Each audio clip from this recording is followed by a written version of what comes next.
المينيماليست، ازاي تعيشي ببساطة وتتجردي من كل اللي مضايقك حواليك. تعالي النهاردة في الفيديو ده انا هقولك ازاي تعيشي ببساطة بطريقة المينيماليست وتتجردي من كل شيء مضايقك في حياتك والكركبة اللي حواليك.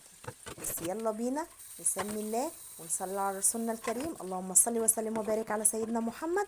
ويلا بينا نبدأ الفيديو. السلام عليكم ورحمة الله وبركاته. انا دودي ودي قناة يوميات دودي. اذا اول مرة بتشوفيني وبتشوفي فيديوهاتي من فضلك كده اذا عجبك القناة خدي لفة فيها، واذا عجبتك لايك وشير واشتراك بالقناة، وما تنسيش تفعلي زر الجرس على كلمة الكل عشان يوصلك منها كل جديد انا بنزله. لو انتي حاسة ان الدنيا مكركبة حواليكي، دماغك مش مرتاحة، مش قادرة تظبطي امور دنيتك وامور بيتك، يبقى الفيديو ده ليكي. النهاردة هنتكلم عن اسلوب بسيط هادي هادف يخليكي تفتحي عينيك الصبح وتقومي وانتي مرتاحة. النهاردة هنتكلم عن المينيماليست، يعني ايه وازاي نعيشه وليه ممكن نغير حياتنا للأحسن. يلا بينا نبدأ. المينيماليست ببساطة هو انك تعيشي بأقل عدد من الحاجات عندك متوفرة في بيتك وفي دولابك وفي كل حاجة. ازاي؟ هفسرها لك دلوقتي. مش معناه ابدا انك تعيشي فقيرة ومتقشفة، لا بالعكس، انت هتعيشي مرتاحة البال وهيبقى عندك كل حاجة في حياتك ليها معنى وليها استخدام، مش حاجة مركونة وخلاص. بمعنى يعني لو عندك 50 تيشيرت في الدولاب و50 بنطلون في الدولاب وانتي بتستخدمي منهم 4 5 بس، خليكي في ال4 5 بس وطلعي الباقي لأي حد تاني محتاجه. اتبرعي بالحاجة اللي انتي مركناها وما بتحتاجهاش، اتبرعي بيها لأي حد تاني يكون هو محتاجها.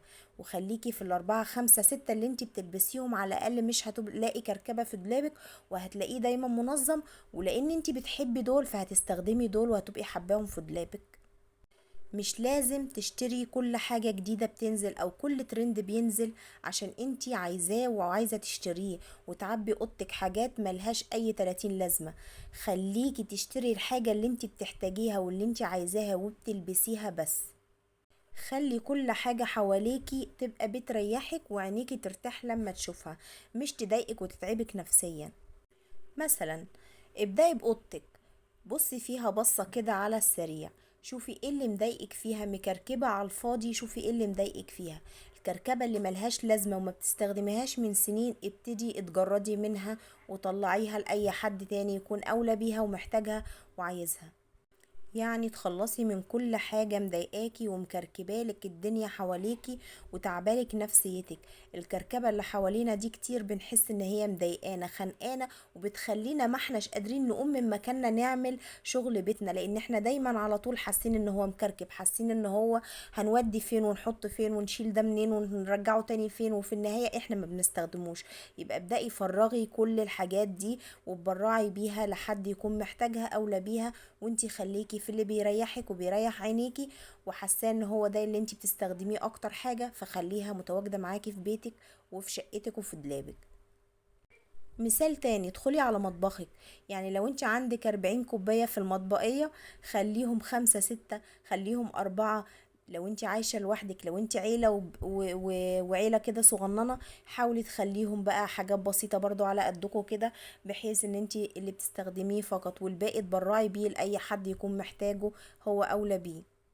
السر هنا هو انك تسيبي كل الاشياء اللي انت بتحبيها ومحتفظة بيها وبتستخدميها يوميا وبتريحك يوميا، هو ده بس اللي تستخدميه وتخليه متواجد معاكي. اما اللي ما بتستخدموهوش ومركون بالسنين في قلب الدولاب ومركون بالسنين في المطبخ وما بيطلعش الا للضرورة القصوى اساسا وساعات ما بنطلعوش، فده ملوش اي 30 لازمة. وابدأي اتبرعي بيه وتصرفي فيه عشان انتي تبقي رايقة كده وحواليكي رايق ومش مكركبة، ودماغك تحسي ان انتي متجردة من كل حاجة وفاضية كده وهادية، وتقدري تظبطي امور كده بيتك. حتى الديكور، اختاري الحاجات البسيطة الهادية الرقيقة اللي تخليكي مش متوترة، تخلي بالك رايق، تخليكي حاسة كده بهدوء نفسي وسعادة نفسية وانتي بتختاريها وبتحطيها في بيتك.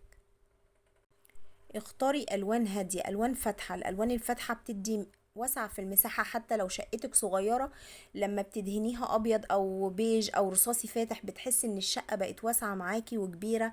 وحتى لو هي المساحة بتاعتها صغيرة، خليكي في الهدوء النفسي والراحة النفسية، هتلاقي نفسك سعيدة ومبسوطة بأقل الاشياء عندك. تقدري تسعدي نفسك وتبسطي نفسك، والباقي كله اللي انت مش عايزاه ومكركبلك الدنيا اتخلصي منه فورا. لما بتقللي الكركبة حواليكي بتحس ان دماغك مرتاحة، بتقدري تركزي وتتنفسي وتنامي احسن، بتقدري تمتلكي وقتك وهدوءك النفسي وراحتك النفسية، بدل ما الاشياء والكركبة اللي حواليكي هي اللي بتملكك وبتتحكم فيكي وتخليكي ما انتش قادرة ومكسلة تقومي تعملي حاجة من كتر الكركبة والضغوط النفسية اللي حواليكي. وكمان بتوفري فلوس على فكرة. بتوفريها ازاي؟ بتحسي انك بتشتري كل حاجة ليها لازمة في حياتك بس، وبتبعدي عن اللي ملوش لازمة. فبتحسي كده ان انت بتدفعي فلوس في الاماكن الصح وفي الحاجات الصح اللي انت فعلا بتستخدميها وبتحتاجيها. وبعد كل شوبينج بتعمليه عمرك ما هتحسي بالندم، لان انت فعلا صرفتي فلوسك في المكان الصح والحاجات بس اللي انت عايزاها وبتستخدميها. ومع الوقت هتكتشفي انك بقيتي تحبي كل حواليكي، لان فعلا كل حاجة حواليكي مريحاكي، هي دي بس اللي بتستخدميها وبتحبيها. فهتحسي بالراحة النفسية والهدوء النفسي في كل حاجة في حياتك. المينيماليزم مش في حياتك بس وفي بيتك بس، جربي كمان تجربي الطريقة دي على الفون بتاعك او الايباد بتاعك او الكمبيوتر بتاعك. اي حاجة ملهاش لازمة على الحاجات على الموبايل او الكمبيوتر او الايباد، امسحيها فورا وتخلصي منها فورا. قللي النوتيفيكشنز، قللي اي تطبيقات على الموبايل انت ما بتستخدميهاش، امسحيها فورا. اعملي انفولو او اعملي علامة كده خطأ على الاشخاص اللي بيحسسوكي في حياتك ان انتي مش كفاية بالنسبة لهم، احذفيهم من حياتك. هتلاقي نفسك بقيتي رايقة وحاسة براحة نفسية. السوشيال ميديا مش لازم تبقى ضغط نفسي عليكي، ومش لازم تبقى مصدر الضغط النفسي، لا بالعكس، انتي تخليها راحة نفسية ليكي. اسمعي من عليها قرآن كريم، اسمعي من عليها احاديث، اسمعي من عليها اي قراءة لكتاب انتي بتحبيه، اسمعي من عليها. لو بتحبي الروتينات ادخلي واتفرجي على الروتينات لو بتحب، بس ما تخليهاش ضغط نفسي ليكي. اعتبريها كده ساعة حب كده وساعة روقان مع نفسك، ان انتي داخلة تتفرجي على حاجة عشان تستمتعي مع كوب القهوة اللي انتي بتشربيه، مع سندوتش بتاكليه، مع شوية لب بتتسلي بيهم. ما تضغطيش نفسك عن طريق السوشيال ميديا. المينيماليست مش بس حياة، ده راحة وسكينة وطمأنينة وراحة بال، وكمان تركيز. مش لازم تعيشي في بيت ابيض فاضي عشان تحسي ان انتي مينيماليست، لا بالعكس، انتي ابدأي بان انتي تعيشي بحب ووعي. ابدأي كده تجربي انك تمسحي تطبيق من على الموبايل ما كانش ليه اي 30 لازمة عندك. ابدأي كده بظرف الدولاب عندك بحاجة صغيرة بسيطة كده انك ترتبيها وتطلعي اللي انتي ملوش لازمة عندك تتبرعي بيه. ابدأي بمطبخك كده تخشي تشوفي ايه اللي ملوش لازمة عندك وما بتستخدموش بقالك سنين، ابدأي طلعيه لوجه الله وشوفي انتي هتعيشي مرتاحة البال. ومع الوقت هتحسي انك سعيدة وفاضية ورايقة وهادية وفي تركيز، ولا لا؟ المينيماليست عمره ما كان حرمان قد ما كان راحة نفسية للشخص نفسه في حياته.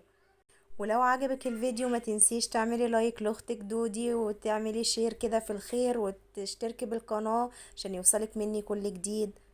واكتبي لي بقى كده في الكومنتات ايه اول حاجة هتبدأي بيها رحلة المينيماليست بتاعتك. واعملي كرتونة كده هاتيها اكتبي عليها للخروج من حياتي، اي حاجة مش لازماكي في بيتك في حياتك في شقتك في موبايلك، ابتدي احذفيها وحطي في الكرتونة على طول، وتطلع كده لأي حد تاني شخص يستخدمها يكون هو أولى بيها ومحتاجها. هتحسي بالراحة النفسية. واشوفكم على خير، وسلام لكل واحدة بتحب تعيش خفيفة وسعيدة في حياتها بطريقة المينيماليست. جربوها واكتبولي في الكومنتات ايه رأيكم فيها، وهتبدأي بأول خطوة ايه هي في الخطوات اللي احنا قلناها كده النهاردة. وان شاء الله بإذن الله اشوفكم في فيديو جديد، مع ألف مليون سلامة. كنتم مع يوميات دودي، هتوحشوني كتير، في رعاية الله وحفظه وأمنه. مع ألف مليون سلامة، باي باي.